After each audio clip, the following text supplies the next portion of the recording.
Every race has a story. Every horse has a journey. Every Derby is special. 20 horses vie for immortality, the winner instantly becoming horse racing royalty.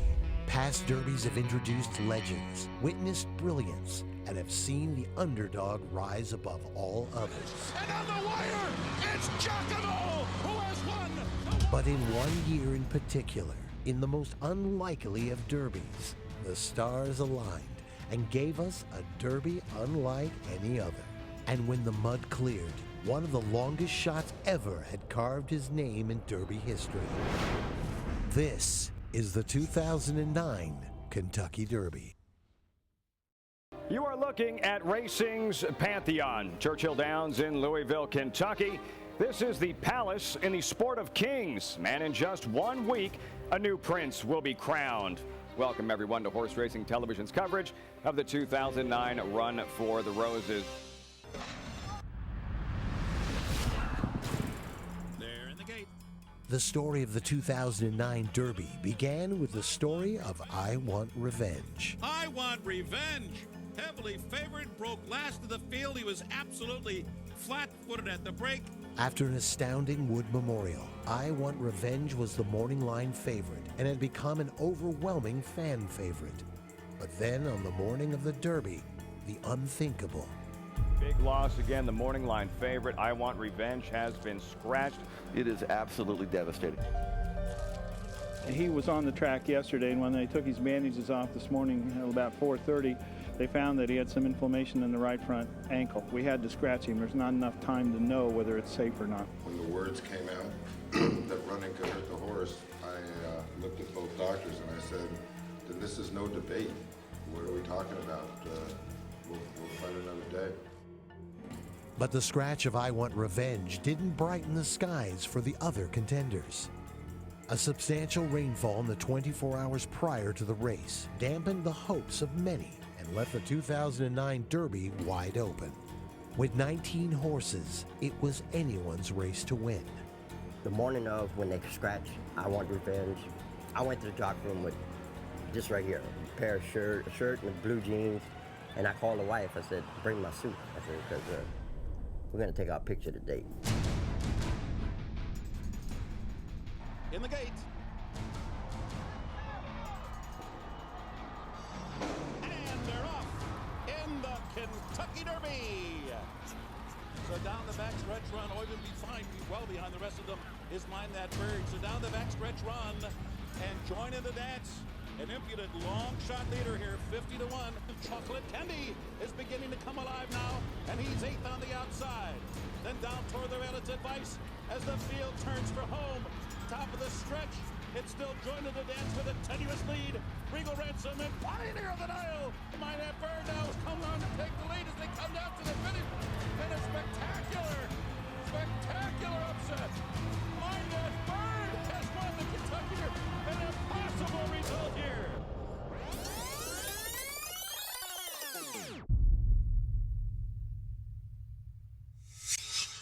Flying Private. And Dwayne Lucas trains Flying Private, who's the 20-horse ridden by Robbie Alvarado. Flying Private is a son of 2000 Derby winner Fusaichi Pegasus. Anytime you ride for Wayne Lucas in those kind of races, you got to respect the man. He's there for a reason. He's been there before. He's got all the numbers to prove it. He's surprised people in the past. So you have that always that little type of confidence just because it's Wayne Lucas. Horse was a nice horse. I just think that it was a tall order for him that day. Last to load will be Flying Private. Frisian Fire. Frisian Fire sweeps the 3-year-old series at the fairgrounds. The winner of the Louisiana Derby, Frisian Fire, became the post-time favorite. The rain bolstered his chances, and downpour that saturated Kentucky in the days before the Derby created similar track conditions to those at the fairgrounds where Frisian Fire had been dominant. Well, I think that had a lot to do with it. He was a proven horse on the slop. He had won the Louisiana Derby in the slop. And very few horses that year for reasons with the poly track. So many of them are coming off poly track races that never had to deal with the slop.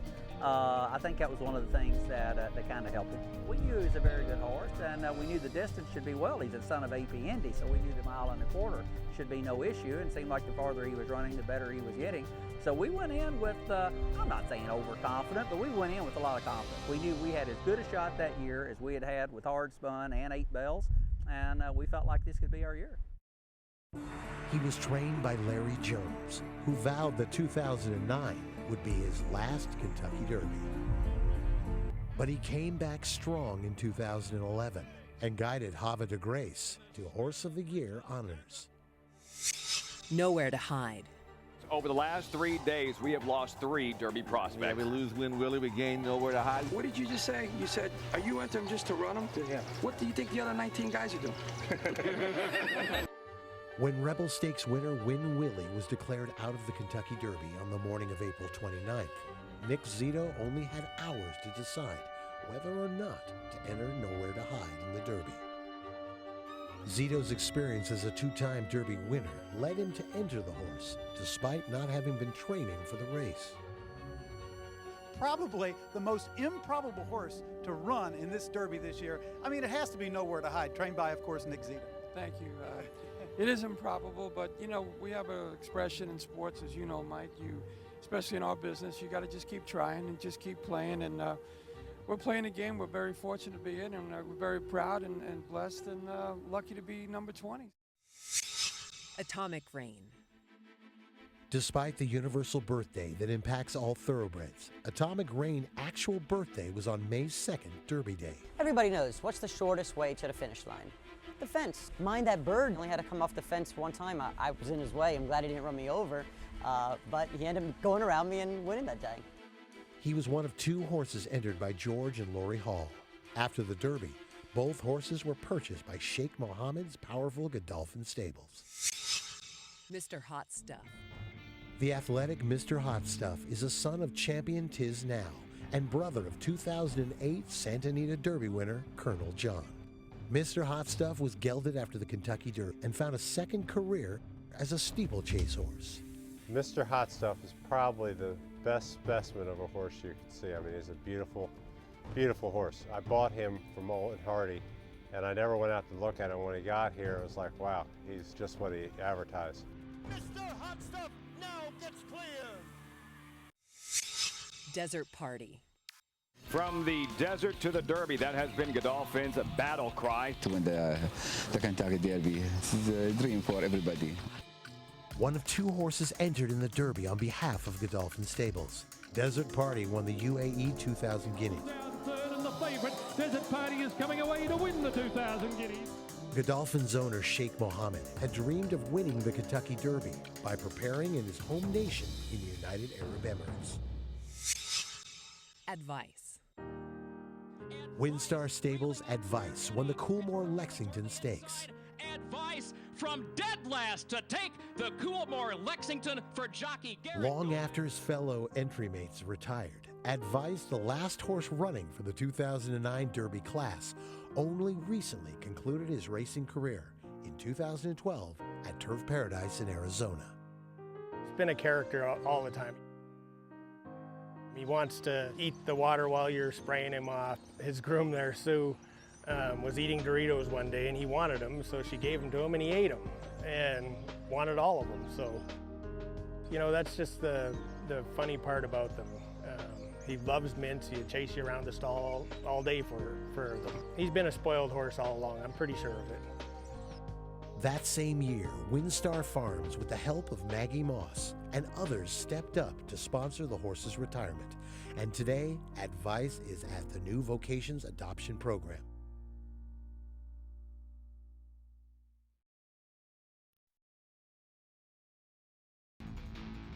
The owners, trainers, and jockeys making up the cast of characters in the 2009 Kentucky Derby represented more than a dozen countries, including the American-born, bred, and trained 12th place finisher. Hold Me Back.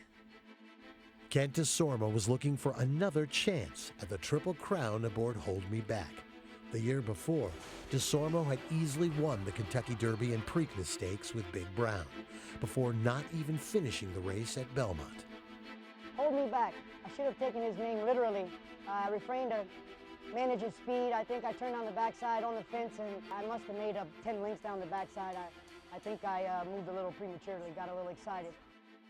In January 2012, Hold Me Back's first foal was born at Windstar Farm.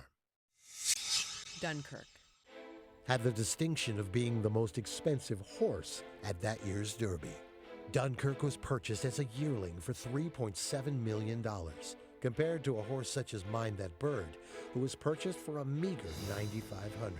And we tried to play the track a little bit, and we come running out of the gate and tried to be a little closer than usual. Unfortunately, he got hit by another horse going to the first turn, and that cost us a little position, you know. Despite a poor showing in the Kentucky Derby, Dunkirk came back strong and finished second in the Belmont. Summer Bird, an 11-1 upset. Dunkirk finishing second. General Quarters. The story of General Quarters took the public by storm. 75-year-old Tom McCarthy served as General Quarters owner and trainer. Well, I'll tell you what, I enjoyed both roles, being the owner and the trainer, but mostly it was the training of the horse and the camaraderie I had with him. It was just a joy to watch him gallop and work. And they're off in the Bluegrass Stakes. Final furlong, General Quarters has the advantage. And I always wondered to myself, I'd watch these magnificent Derby horses get ready and walk over, and I always said to myself, I wonder what it would feel like to walk over there with a Derby contender. In '09, I had that opportunity, and it's just something that you just don't forget. For 3 years, I looked forward to going in every single morning. He and I had a relationship. I've never had it with another horse. I could work with him. He was a stallion, but he allowed me to do things that I couldn't do with other horses. He's a wonderful horse. Yeah, miss him quite a bit. Today, the General resides at Stonewall Farms in Ocala, Florida. Westside Bernie. And they're off. As a 2-year-old, Westside Bernie won the Kentucky Cup Juvenile. He was the second horse entered into the race by George and Lori Hall. Both Westside Bernie and Atomic Rain were eventually sent to Dubai to train, but struggled there and returned to the U.S. permanently. Regal Ransom. Godolphin Stables' Regal Ransom was the winner of the UAE Derby and was the second horse entered into the Kentucky Derby by owner Sheikh Mohammed. He was second for the majority of the race, within striking distance coming into the last turn. Join in the Dance. Join in the Dance was part owned by Richard Lewis at the time of the Orlando Magic. The horse was bought by a couple of high school friends. Unfortunately, Richard could not attend as he was playing the Lakers in the finals. A 50-1 long shot, Join in the Dance, led for the first half of the Derby, and if he could take home the prize, he would have been the second longest shot ever to win the Kentucky Derby. And Join in the Dance, an impudent long shot leader here, 50-1, taking the field through an opening half mile that was strong. But he would not be the 50-1 shot to make noise that day. Summer Bird. Summer Bird for trainer Tim Mice. He's a rookie trainer who's having a sensational start to his career. Summer Bird was an early favorite who would erase a rather disappointing Derby performance with a strong showing in the Preakness, and then by winning the 2009 Belmont Stakes. Summer Bird to win the Belmont Stakes. He went on to capture the Travers and Jockey Club Gold Cup later that year, and would eventually be named 2009 Champion 3-year-old. Chocolate Candy. Owned by diet mogul Jenny Craig, Chocolate Candy proved that owners can have a sense of humor when it comes to naming their thoroughbreds. You would think with Jenny Craig you wouldn't be putting chocolate candy on there, would you? Is that because it's her like little treat on the side? Because you're allowed to have chocolate candy, even on a diet. The story of the 2009 Derby took on a special significance for Team Chocolate Candy. In July of 2008, Jenny Craig lost her husband Sidney Craig to cancer, and trainer Jerry Hollendorfer's wife was recovering from surgery to remove brain tumors. Going into the race, I thought I had a big shot. I thought I was the outside horse. The rains came and it was a sloppy track. Well, it really kind of put a damper to everything as far as Chocolate Candy was concerned. Chocolate Candy retired in 2011 to the Bar None Ranch in Alberta, Canada. The hope was that this horse with a stellar pedigree would be the future of Western Canadian breeding. But shortly after he arrived to the farm, he died after complications from a paddock accident.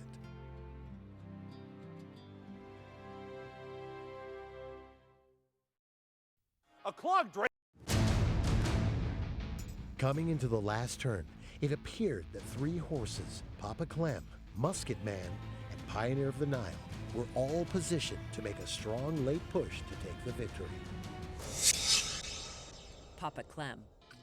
Papa Clem putting in a sizzling 3 furlongs, Melvinizing him, as Gary has said all week. Yeah, he Melvinized him all right. Papa Clem was trained by Gary Studi, son of the California stalwart conditioner Mel Studi. The horse was named by owner Bo Hirsch for his father, Oak Tree co-founder Clement Hirsch. For Gary, Papa Clem proved to be a difficult horse to gauge. You know, he wasn't a good workhorse. Every time, I'd run him and he'd run big, and then the next time I'd work him and he'd work so-so, and I'd say, well, maybe he's not a good horse. But then I'd run him again and I'd say he was a good horse again. But he never really impressed me in his workouts that much, but his races did. Papa Clem came into Kentucky after winning the Arkansas Derby.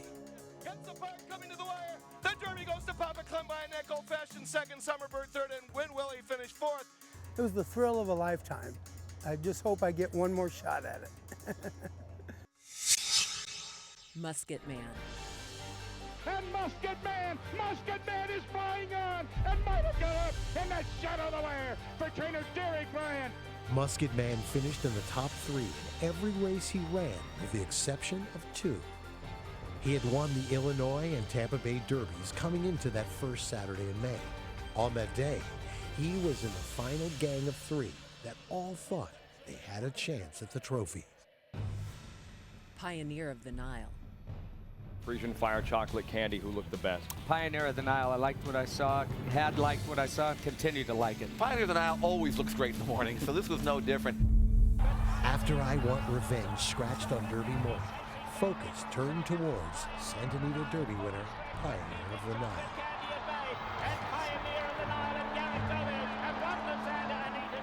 A win in Kentucky would have been the 4th for trainer Bob Baffert.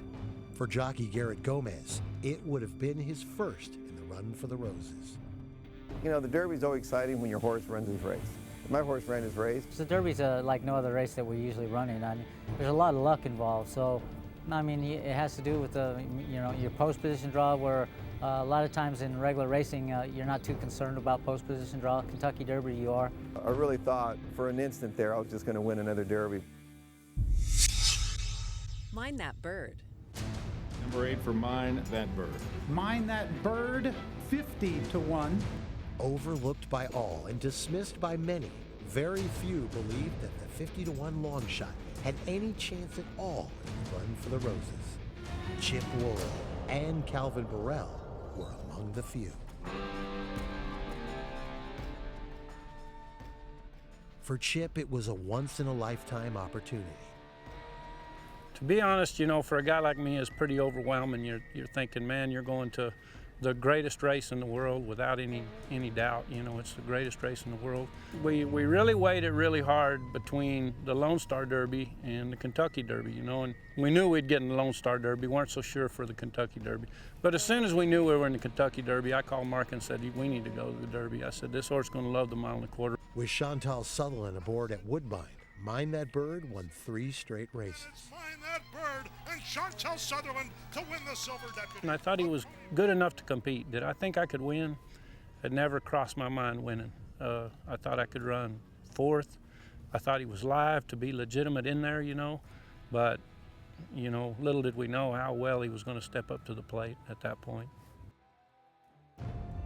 For Calvin, it was another chance to take home roses after winning the 2007 Derby with Street Sense. Well, the way Burrell rode him that day was absolutely brilliant. If you go back and look at the race, when he broke, he wanted to go with the pace. And I think that if he'd have let him go with the pace, I think he'd have just backed up. And like I said, when I left the gate bomb, you know, I wanted to be back, but not that far back. We're headed down the backside, and I'm 8, 9 lengths off of the horse in front of me. God knows how far the lead horse is, you know, another 6, 7 lengths, 8 lengths maybe. And I know I'm about 15 lengths out of it, at least, you know. So I just bide my time. Boy, I had so much horse at that time. It was unbelievable. I said, damn. I said, I'm going to win this freaking race. Because they were falling in front of me, you know, stopping, and I checked him again. I'm already, you know, about 8 lengths from the lead horses, and I said, Calvin, just find you a spot to run. You know, he's begging. I mean, he went from 19th to about 5th in less than a 16th of a mile. I pulled my other pair of goggles down when I turned for home, and they had a wall of horses, and the rail, you know, come open, but they had a horse that was drifting a little bit, and I said, well, that's him. You know, this is me right here. Ransom between rivals. I was viewing from behind, so I saw what he went for, and he's definitely a brave character. He's definitely very brave. Calvin's path to victory brought him so close to the rail that dirt actually flew up from his foot from rubbing the top of the rail. Towards the inside, picking up now, bursting through. Mind that bird. Absolute last early. Mind that bird. Has skimmed the rail. When I got to the Preakness and looked at him, I said, that little scrawny son of a bitch beat me. And thank God for Calvin, he was that small and skinny, because otherwise he wouldn't have got through that rail. Your reaction was somewhere between elation and shock. When the horse won, and did it in a fashion that hadn't been seen at the Derby in a long, long time, you know, it was pretty wild. We had a meltdown in the box, everybody jumping and screaming and running over each other. I actually hopped off on one leg without my crutches. They had to chase me down with my crutches. You know, had to sit down and cry for a minute. But it was fantastic.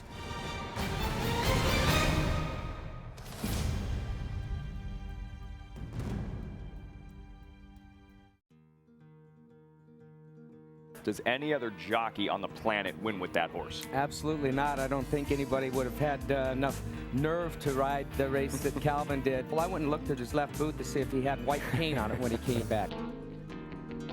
It hasn't sunk in yet, so you know, it's a dream. It's just like living a dream. He just never quit. Horse never quit. I think number one, he's a real smart horse, and he's got a big heart and a lot of desire. So I think all those things put together is what got us there yesterday.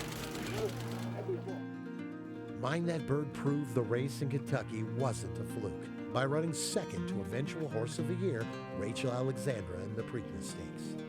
It would be the gelding's last shot at glory. Mind That Bird ran 9 more times, but never won another race. Today, he spends his days at the home of Dr. Block, one of his owners in the deserts of New Mexico.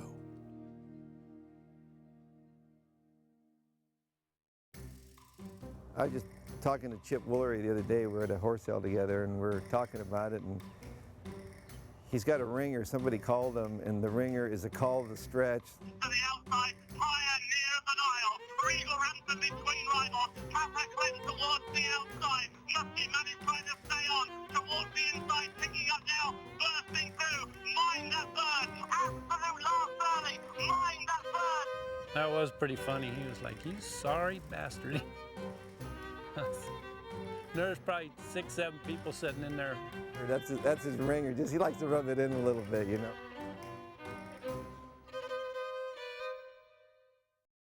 Do you struggle to